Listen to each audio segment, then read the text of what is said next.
ना यूजुअली काम वाम निपटाया और वो चली गई, मेड कुक चले गए। और उसने उसके बाद अपनी नानी को भी, नानी कमरे में गया, उसने अपनी नानी को भी उसी तरह से मार डाला। नानी को तो अंदाज़ा नहीं था कि ये करने वाला है, उसने नानी को भी मार डाला उसी रात और उनकी बॉडी को उनके ही अटैच बाथरूम में डाल दिया। वो ये जैसे बच्चों का खेल हो, मर्डर करना, वो भी अपने परिवार वालों का। अब नानी भी जो बची थी वो भी चली गई, वो भी ख़त्म हो गई।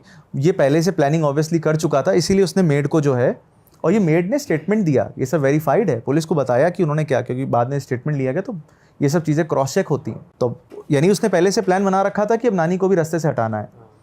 अब आगे केस को फुल प्रूफ बनाने के लिए उसने क्या किया, उसी रात एक पास के रेस्टोरेंट से 5 लोगों का खाना मंगवाया। कोई है नहीं बचा, मर्डर कर चुका है, सबकी लाशें घर पे पड़ी हुई हैं। 5 लोगों का खाना इसलिए कि अगर इन केस ज़रूरत पड़े तो एक एलिबाई बन गया कि यार हाँ, मैंने तो खाना मंगाया था, सब थे। अब वो क्या करता है, वो 3 दिन तक उन्हीं डेड बॉडीज़ के साथ रहा भी। वो लड़का उसी घर में सो रहा है, उसी घर में खा पी रहा है जहाँ नीचे उसकी नानी मरी पड़ी है, उसी अटैच बाथरूम में तीनों लोग डेड पड़े हुए हैं, उसकी मम्मी पापा बहन, ऐसे घर में वो रह रहा है। फिर क्या होता है, गर्मी का मौसम है, केरला का केस है, तो हीट है, गर्मी है मौसम, इसलिए क्या हुआ, बॉडी डिकम्पोज होने लगी, तो स्मेल आने लगी। स्मेल से बचने के लिए उसने क्या किया, उसने सोचा इनको जला देते हैं। पहले उसने काटने का ट्राई किया, तो बॉडी काटनी शुरू करी। अब बॉडी काटना इतना आसान नहीं है, उसने ट्राई किया, लेकिन जब वो उससे लगा कि वो नहीं काट पा रहा, उसने सोचा कि वो जला देता है। इसके लिए वो पहले से ही पेट्रोल जमा कर रहा था। 5 लीटर्स ऑफ पेट्रोल वो धीरे धीरे करके इकट्ठा कर चुका था। आप देखिए, इकट्ठा ज़्यादा वॉल्यूम में तो आप पेट्रोल नहीं ले सकते ना, सीधे आप गाड़ी में भरवा सकते हो, लेकिन एज़ पर रूल आपको ऐसे ओपन नहीं मिल सकता। तो क्या है, थोड़ा थोड़ा करके उसने पहले से ही इकट्ठा करना शुरू किया था। अब ये क्या शो करता है कि वो पहले से ही सोच प्लानिंग कर रहा है कि हाँ, कहीं ना कहीं प्लान था। तो 250 ml करके वो पहले इकट्ठा कर रहा है कि 5 लीटर कितनी ज़रूरत पड़ेगी। उसने क्या किया, उस पेट्रोल का यूज़ किया बॉडी को जलाने में। अब पेट्रोल एक बहुत फ्लेमेबल है, तो जब उसने पेट्रोल डाल के आग लगाई तो आग जो है फैल गई। उसको पता नहीं था कि इतनी बढ़ जाएगी, तो पूरे घर में फैल गई, घर जलने लगा। तो वो उसी रात भाग गया। घर जब जलने लगा, उसे कंट्रोल नहीं कर सकता, तो वो घर छोड़ के भाग गया। ये वही आग थी जब पड़ोसियों ने देखा और पुलिस को बुलाया। अब ये पकड़ जाता है, तो इसने बताया, पहले तो इसने झूठ बोला कि मुझे नफ़रत थी इसलिए मैंने मार दिया। भाई नफ़रत थी तो ये तो तभी एक्ट करना चाहिए था जब तुम्हारे साथ ये सब हो रहा था, सब कुछ नॉर्मल है, पेरेंट्स तुम्हें सारे रिसोर्सेज दे रहे हैं। मैं मानता हूँ कि उनकी गलती रही है कि उन्होंने नेगलेक्ट किया, पेरेंट्स का कहीं ना कहीं फॉल्ट था। जब वो बच्चा था उसको उस पर ध्यान न देना। सोचिए, मदर खुद एक डॉक्टर थी, लेकिन अपने बेटे की मेंटल हेल्थ के ऊपर वो बिल्कुल ध्यान नहीं दे पाई। लेकिन कोई भी चीज़, कोई भी रीज़न ये परमिशन नहीं देता कि आप क्राइम करो, है ना। फिर उसने बताया कि जब मैं ऑस्ट्रेलिया गया तो मैं एस्ट्रल प्रोजेक्शन के बारे में पढ़ रहा था। मैंने डार्क वेब सर्च किया, उसमें मुझे ऐसी चीज़ें मिली जिसमें मुझे इंटरेस्ट आना शुरू हुआ, और मैं वही चीज़ की प्रैक्टिस अपने घर वालों पे करने वाला था। और एस्ट्रल प्रोजेक्शन के थ्रू मैं जो है पावरफुल बनना चाहता था, इसीलिए मैंने वो डमी मंगाया।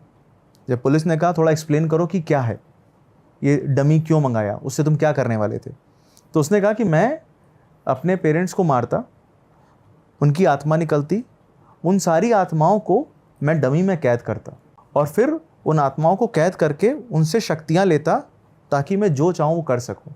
ये उसका जो था मेन रीज़न था, उसने जो बताया। तो मैं इतने सालों से सीख रहा था, मुझे इंटरेस्ट, और इसने बताया कि ये 2-3 सालों से नहीं, ये बचपन से वो इस चीज़ों में इसको इंटरेस्ट आना शुरू हो गया था जब वो टीनेज में था। तो 10-12 साल से वो इन्हीं सारी चीज़ों को पढ़ रहा था कंटिन्यूसली। और एस्ट्रल प्रोजेक्शन अगर आप देखोगे तो ये अराउंड द वर्ल्ड हर एक जगह इसका जिक्र है। आप चाहें आप अगर चले अफ्रीका चले जाओ, वहाँ उस साइड कई ट्राइब्स हैं, वाई ट्राइब्स हैं जो इसको मानती हैं, कि उसमें मानती हैं कि आप अपनी आत्मा को अपने शरीर से निकाल करके अपने अकॉर्डिंग चीज़ें कर सकते हो, ट्रैवल कर सकते हो। हाँ, ट्रैवल कर सकते हो, अपने अकॉर्डिंग चीज़ें कर सकते हो। हिंदू कल्चर में भी ये चीज़ मानी जाती है, अपने हिंदू धर्म में भी ये चीज़ मानी जाती है।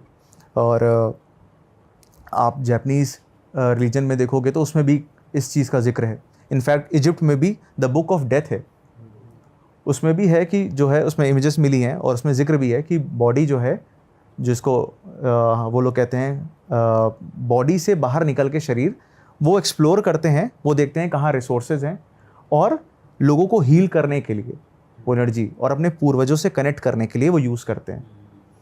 तो around the world, north America से लेकर के आपकी जापान तक, चाइना तक, इंडिया, हर जगह इसका जिक्र है एस्ट्रल प्रोजेक्शन ये का। चीज़ नहीं सुनने में आ रही है जो बता रहा है कि वो आत्मा जब निकल जाएंगी तो उनको वो हाँ, ट्रैप करके उनसे पावर्स लेगा। अब ये आप चीज़- समझिए, किसी एस्ट्रल प्रोजेक्शन में ये नहीं है हाँ, ये कहीं मेंशन कि आप किसी को मार के उसकी आत्मा, कई जगह ये भी न्यूज़ में आया कि उसने कहा कि मैं मार के देखना चाहता था कि उसकी आत्मा शरीर से निकल रही है, तो पहली बार नहीं देख पाया इसलिए मैंने दूसरा मारा। ऐसा नहीं है, उसने कहा कि मैंने इसलिए मारा कि मैं उन सारी बॉडीज़ की जो उन सारी आत्माओं को कैद करना चाहता था, उससे शक्तियाँ लेना चाहता था। अच्छा, एस्ट्रल प्रोजेक्शन की अगर वो बात कर रहा है तो उसमें तो ये था कि आप अपनी आत्मा को बाहर निकाल के एक्सप्लोर करते हो, जो पहले ऋषि मुनि करते थे, कहा जाता है ऐसा, या अदर कल्चर में भी ऐसा था। ये कहीं नहीं है कि भाई तुम किसी और को मार करके उनकी आत्मा से ये चीज़ की प्रैक्टिस कर रहे हो। अब पुलिस का कहना था कि ये पूरी मनगढ़ंत कहानी है, ये एक प्री प्लान्ड मर्डर था, उसने सोच रखा था। सारे एविडेंसेस भी इसी तरफ इशारा करते हैं कि ये कोई क्योंकि वकील जो है, जो डिफेंस लॉयर है, वो ऑब्वियसली ये अप्रोच करता है कि दिखा सके कि मेंटली अनस्टेबल है ताकि सज़ा ना हो। अब आते हैं आईपीएस श्रीलेखा जी पे, जिन्होंने इस केस को बहुत क्लोजली ऑब्जर्व किया। उनका यूट्यूब चैनल भी, उन्होंने इसके बारे में बताया भी है। उन्होंने बताया कि जब वो कैडल से मिलने गई तो पहले तो उन्हें मिलने नहीं दिया जा रहा था, क्योंकि बहुत ही सेंसिटिव केस है और बहुत ही रिस्की भी है, वो बहुत वियर टाइप का है। तो उसका बिहेवियर ऐसा है, क्योंकि जब उसको जेल में रखा गया तो उसने अपने साथियों पे भी, जो जेल में अंदर कैदी थे, उन पे भी हमला किया। अच्छा, उन्हें मारने का अटेम्प्ट किया। तो जब उसने ये किया तो उसको पागल खाने शिफ्ट कर दिया गया। फिर उसका 20 दिन तक इवैल्यूएशन किया गया। तो जब कहा गया कि नहीं ठीक है इसको जेल में रख सकते हैं, तो उसको फिर जेल में रखा गया। जेल में जब जाने के बाद उसने फिर से हरकत करी। तो ये बार बार अक्सर ऐसा करता था कि जब जेल में होता था तो अपने साथियों पे हमला कर देता था, तो उसको अलग सेल में रखा गया। तो ये इतना रिस्की पर्सन था। आईपीएस श्रीलेखा जी ने कहा जब हमें मिलना है उससे, तो अथॉरिटीज़ ने मना किया कि बहुत रिस्की है मैम, आप मत मिलिए। लेकिन उन्होंने इंसिस्ट किया, उन्होंने कहा कि नहीं मुझे मिलना है। तो फिर अरेंज किया गया उनके लिए, एक सेटअप बनाया गया। तो एक हॉल था, बड़ी सी टेबल रखी गई, एक एंड पे उनको कहा कि आप बैठो, और एक बेल रखी गई कि अगर आपको कोई भी दिक्कत हो तो आप वो बेल बजा देना, सिक्योरिटी गार्ड्स रहेंगे, वो तुरंत आ जाएंगे। आप समझो ना कि कितना रिस्क होगा कि एक आईपीएस के लिए कि आप बेल रखो कि वो ला रहे हैं। अब वो उन्होंने बताया है कि जब वो सामने से आ रहा था, उसके लंबे खुले बाल, उसका हुलिया, उसकी अजीब सी मुस्कुराहट, वो आप फ़ोटोज़ देखोगे ना वो आप समझोगे। शाहरुख खान सर ने बड़ी अच्छी बात कही है, don't be negative, it shows on your face. तो नेगेटिविटी इंसान की चेहरे पे दिखती है, ये बहुत सच है। आपके अंदर नेगेटिव विचार होंगे तो आपका चेहरा भी वैसा ही वो शो करने लग जाएगा, पॉजिटिव चेहरे अलग से दिख जाते हैं। तो वो सीन उसके साथ था। आप सोचिए इतनी डार्क नेगेटिविटी है तो उसका चेहरा वैसा दिख रहा था। तो उसको देख करके जो एनर्जी महसूस हुई, उनको लगा कि सच में ये चीज़ जो कही जा रही कहीं ना कहीं है, उतना नेगेटिव हो चुका है। अरे वाह, आपने ये वीडियो यहाँ तक देख ली भाई, तुमने हमारी मेहनत सफल कर दिया। तुम ही लोग हो असली रियल हिट। और अगर आपको बहुत मज़ा आ रहा है ऐसी क्लिप्स में, ऐसी वीडियोस में, तो फटाफट जाइए प्लेलिस्ट पे बिंज वॉच कीजिए और सारी वीडियोस देख डालो और मौज काटो। That is it. हम मिलेंगे नए पॉडकास्ट में, नए क्लिप में। Till then bye bye, see you, take care, do subscribe.